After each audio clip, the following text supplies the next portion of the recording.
ചരിത്രമുള്ള പെണ്ണാണ്. അള്ളാഹുവിന്റെ റസൂല് സ്വർഗം കൊണ്ട് സന്തോഷ വാർത്ത അറിയിക്കപ്പെട്ട പെങ്ങളാണ്. അള്ളാഹു റബ്ബി, എത്ര വലിയ ചരിത്രമാണ് അസ്മാ ബീവിക്ക്. ആ അസ്മാ ബീവി റളിയല്ലാഹു അൻഹയ്ക്ക് വയസ്സ് 90 ആരോഗ്യത്തിന് ഒരു കമ്മിയില്ല. വയസ്സ് 90, കാഴ്ചക്ക് യാതൊരു കുഴപ്പമില്ല. വയസ്സ് 90, ഒരു പല്ല് കൊഴിഞ്ഞു പോയിട്ടില്ല. എന്തേ? ഖുർആൻ ഓതുന്ന ഉമ്മയാണ് അസ്മാ ബീവി റളിയല്ലാഹു അൻഹ. രാപ്പകലില്ലാതെ ഖുർആൻ ഓതുന്ന ഉമ്മയാണ്.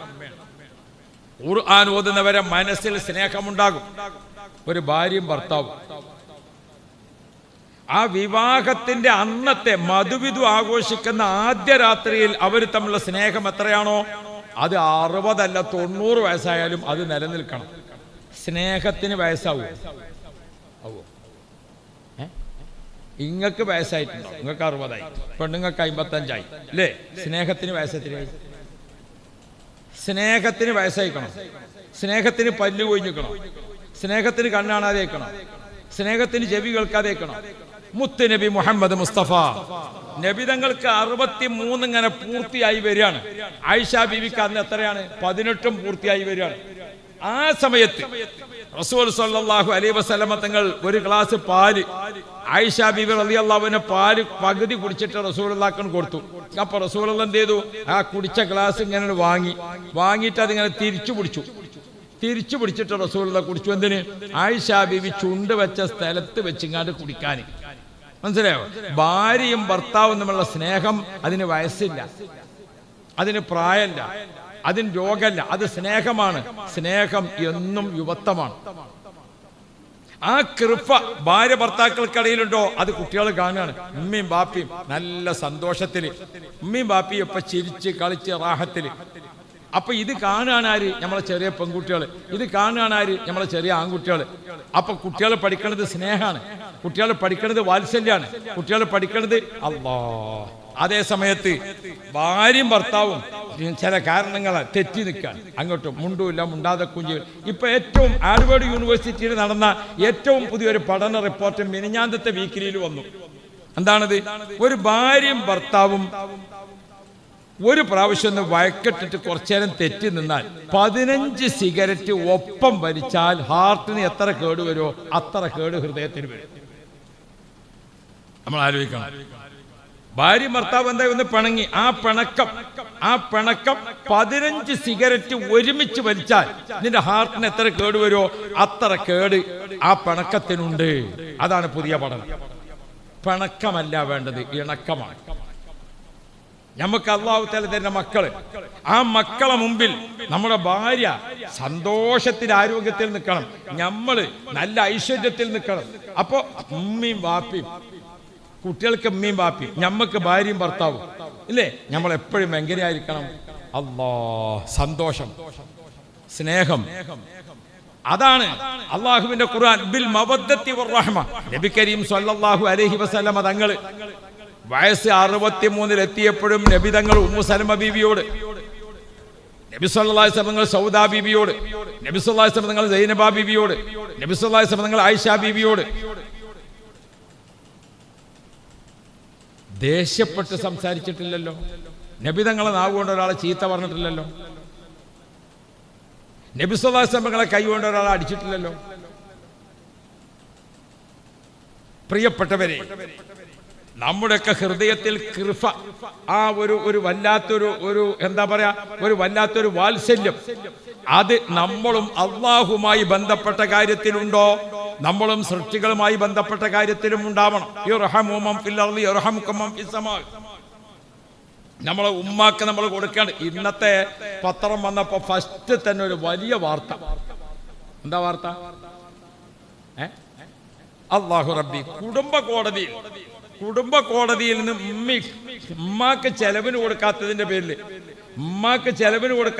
കുടുംബ കോടതി മകന്റെ പേരിൽ വിധിച്ചു. എന്ത് ചെയ്യണം? 2000 രൂപ ഉമ്മാക്ക് കൊടുക്കണം. 2000 രൂപ ഉമ്മാക്ക് കൊടുക്കണം.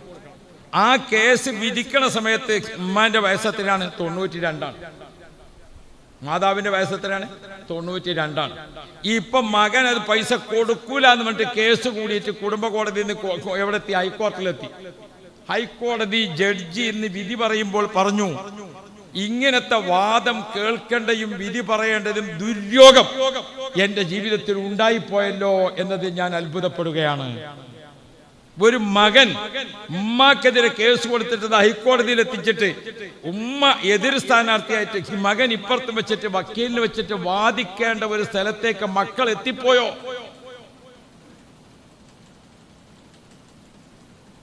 കുടുംബ കോടതി 2000 പിരിച്ചപ്പോഴേ ഇന്ന് 92 തുടങ്ങിയാത കേസ് ഇപ്പൊ ആ അമ്മക്ക് വയസ്സെത്തിനാന്നല്ലോ 100 വയസ്സാണ്. 100 വയസ്സായ അമ്മക്ക് 2000 ഉറുപ്പിക കൊടുക്കാൻ കോടതി വിധിച്ചിട്ട് അത് കൊടുക്കാത്തതിന്റെ കേസ് നമ്മുടെ ഇന്ത്യൻ കോർട്ടിൽ 8 കൊല്ലം നടന്നിപ്പോ ആ കേസ്. എവിടെയാണ് സ്നേഹം പോയത്? എവിടെയാണ് മമത പോയത്? എവിടെയാണ് വാത്സല്യം പോയത്? ഓ പ്രിയപ്പെട്ട രക്ഷിതാക്കളെ, ഇതിന് പരിഹാരം ആരിൽ നിന്നുണ്ടാവണം? നമ്മളിൽ നിന്നുണ്ടാവണം. സഹധർമ്മിണിയാണ് ഭാര്യ ഭർത്താവ് എന്നുള്ളതല്ല, സഹധർമ്മിണിയാണ് കുട്ടികളുടെ ഉമ്മ. നമുക്ക് 4 കുട്ടികൾ, 2 ആൺകുട്ടിയും 2 പെൺകുട്ടിയും. നമുക്ക് 4 കുട്ടികൾ 4 ആൺകുട്ടികൾ, നമുക്ക് 4 കുട്ടികൾ 4 പെൺകുട്ടികൾ. അല്ലാഹു സുബ്ഹാനഹു വ തആല മക്കളെ തരും. ആ മക്കൾ ഇല്ലാത്ത ആളുകളോടൊന്ന് ചോദിച്ചു നോക്കണം എങ്ങനെയുണ്ട്. ഈ മക്കൾക്ക് മുമ്പിൽ ഉമ്മയും ഉപ്പയും മാതാവും പിതാവാകുക എന്നുള്ളതൊരു യോഗ്യതയല്ല, അതെല്ലാ ജീവികളിലും ഉണ്ട്. പിന്നെ എന്ത് വേണം? രക്ഷിതാക്കളാവുക, കുട്ടികൾക്ക് മുമ്പിൽ മാതൃക. എന്റെ ഉമ്മ എന്റെ ഉപ്പ ആ ഒരു വല്ലാത്ത സ്നേഹത്തിൽ മാതാപിതാക്കൾക്ക് മക്കളെ പോറ്റാൻ കഴിയണം.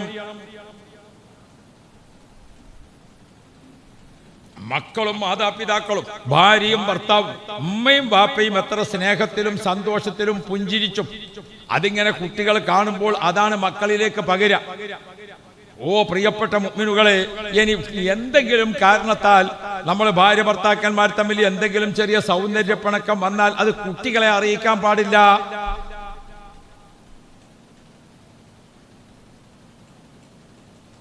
കുടുംബജീവിതത്തിന്റെ സമാധാനം, കുടുംബജീവിതത്തിന്റെ സന്തോഷം, ഐശ്വര്യം. നമ്മളൊക്കെ ഒരു കാര്യം ചെയ്യണം, മക്കളെ അല്ലേ, രാവിലെ മോളെ കയ്യും പിടിച്ചിട്ട് ഇപ്പം ഇങ്ങനെ കുറച്ചു നേരം സിറ്റ് ഔട്ടിൽ കൂടെ ഇങ്ങനെ നടത്തി, മോന്റെ കയ്യും പിടിച്ചിട്ട് ഉപ്പ കുട്ടനെന്താക്കി പള്ളിയിൽ കൊണ്ടുപോയി. ഇതൊക്കെ ചെറിയ പ്രായത്തിൽ കയ്യും പിടിച്ചിട്ട് ഇങ്ങനെ നടന്നത് കുട്ടികളെ മനസ്സിൽ എന്നും ഓർമ്മ ഉണ്ടാകും. വാപ്പാക്ക് സുഖമില്ലാതെയായി, വാപ്പാന്റെ കൈ പിടിച്ചിട്ട് മകൻ നടക്കേണ്ടി വരുന്ന ഘട്ടം വരുമ്പോൾ അന്ന് മകന്റെ മനസ്സിൽ ഓർമ്മ വരും, അന്ന് ഞാൻ കുട്ടിയായിട്ട് നടക്കാൻ വയ്യാത്തപ്പോ വാപ്പാന്റെ കയ്യും പിടിച്ചാണ് ഞാൻ നടന്നത്, ഉമ്മ എന്റെ കയ്യും പിടിച്ചാണ് നടന്നത്.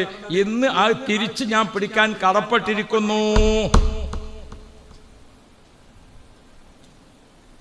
ഈ ഒരവസ്ഥ നമ്മുടെ കുടുംബ ജീവിതത്തിൽ എപ്പോഴും സമാധാനം വേണ്ടേ? അതുണ്ടാകണമെങ്കിൽ എന്തു വേണം? താമസിക്കുന്ന വീട്ടിൽ ഖുർആൻ ഓതണം.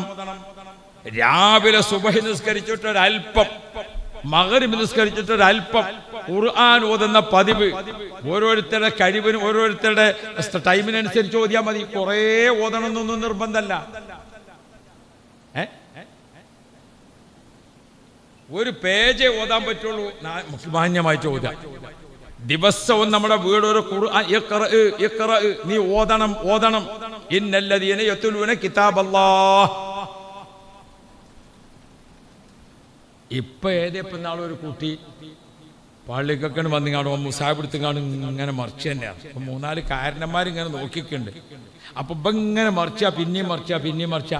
അപ്പൊ ഒരു കാരനോട് ചോദിച്ചു, എന്താ കുട്ടിയെ നോക്കണോ ചോദിച്ചു. ഇപ്പത്തെ മുസാബിൽ ഖുൽ ഹുവല്ലാഹു ഒന്നും ഇല്ലേന്ന് ചോദിച്ചു. അപ്പൊ അത്രയും കാലമായിക്കാണ് ഇത് തൊട്ട് നോക്കിയിട്ട്.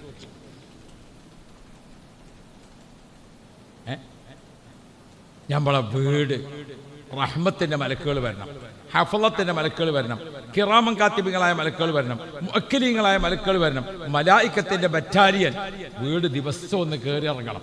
അപ്പൊ തന്നെ മുസീബത്ത് ഒഴിവാകും. ഓ പ്രിയപ്പെട്ട മുഅ്മിനുകളെ, ഇത് ചെറിയ വിഷയമല്ല. മാതാപിതാക്കളിൽ നിന്നുള്ള നല്ല ഖുർആൻ പാരായണം. ബഹുമാനപ്പെട്ട താജുൽ ഉലമാ ഉള്ളാളത്തെ തങ്ങൾ പാപ്പുണ്ടായിരുന്നു. എല്ലാ വെള്ളിയാഴ്ചയും ഒരു ഖത്തം തീർക്കും. ഈ വെള്ളിയാഴ്ച ഒരു ഖത്തം തീർത്താൽ അടുത്ത വെള്ളിയാഴ്ച ആകുമ്പോഴത്തേന് 2ാമത്തെ ഖത്തം. ഓരോ വെള്ളിയാഴ്ചയും ജുമാക്ക് വന്നിരുന്നാൽ ഖത്തം ദ്വാരക്കും.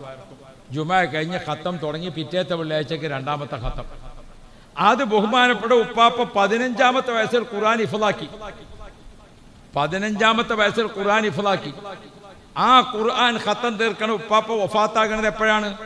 സുബ്ഹാനല്ലാഹ്, ഖമരിയ വർഷപ്രകാരം വയസ്സ് 90ആയി. 15-ന്ന് 90-ലേക്ക് എത്ര കൊല്ലുണ്ട്? അപ്പൊ ഉപ്പാപ്പ മരിക്കുമ്പോ ഖബറിലേക്ക് എത്ര ഖുർആനുമായിട്ടാ പോയത്? എല്ലാ റമളാനിലും താജുൽ ഉലമ ഉപ്പാപ്പാക്ക് ഒരു പതിവുണ്ട്. എന്താ പതിവ്? റമളാനിൽ 2 ദിവസം കൂടുമ്പോൾ ഒരു ഖത്തം തീർക്കും. എല്ലാ റമളാനിലും 15 ഖത്തം. ഒരു കൊല്ലത്തെ റമളാനിൽ 2 ഖത്തം കുറഞ്ഞു, 13ആയി. 29-ന് മാസം കാണുകയും ചെയ്തു.